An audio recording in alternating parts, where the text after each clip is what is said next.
Well, no one likes to think about dying, but it's a fact of life. To lessen the burden on family and friends when the time comes, it's important to do some planning in advance. And here to give us some advice is Peter Sashecki from Everything Financial. Good morning, Peter. Good to see you. Nice to see you, Carrie. Good morning. So this week is Make a Will Week in BC.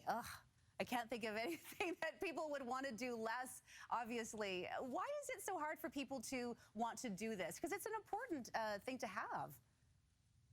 They just don't want to face it. I think a root canal might be less painful for some people. It's not that difficult to do. It's just it's one of those things people just for some reason, because to face the reality of our own mortality, want to put it off. But BC Notaries, as you said, have this as Make a Will Week. So we thought we better plug this in our segment to get people off their you-know-whats and get out there and look after their families with that last step, which is making the will. Yeah, I went years, well, most of my life actually, without having a will until really recently. But what happens if you don't have a will when you pass away? I think people have some misconceptions that, oh, everything will just go to my children. But it's a lot more complicated than that, isn't it?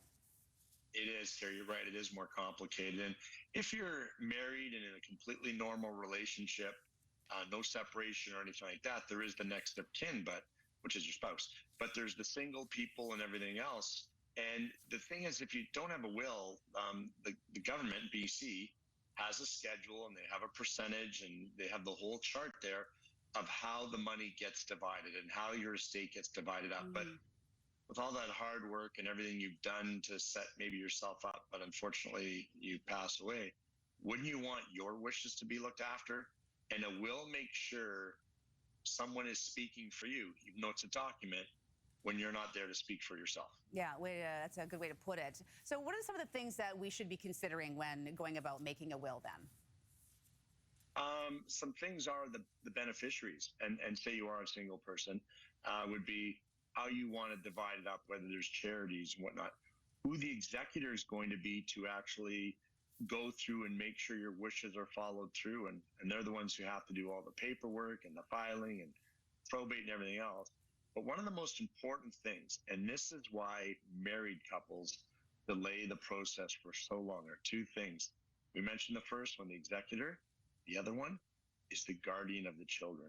So rather than make a will, but maybe they don't see eye to eye on the guardian and at least name somebody, they will forgo making the will because they can't seem to agree on that one major item.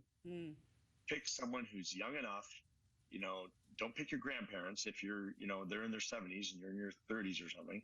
Pick someone young enough who the children are close to and get that will made and have that discussion, obviously, with the person before you go and make the will. Make sure they're comfortable with the idea. Yeah, absolutely. You don't want to assign someone to that task if they don't feel like they can handle that process.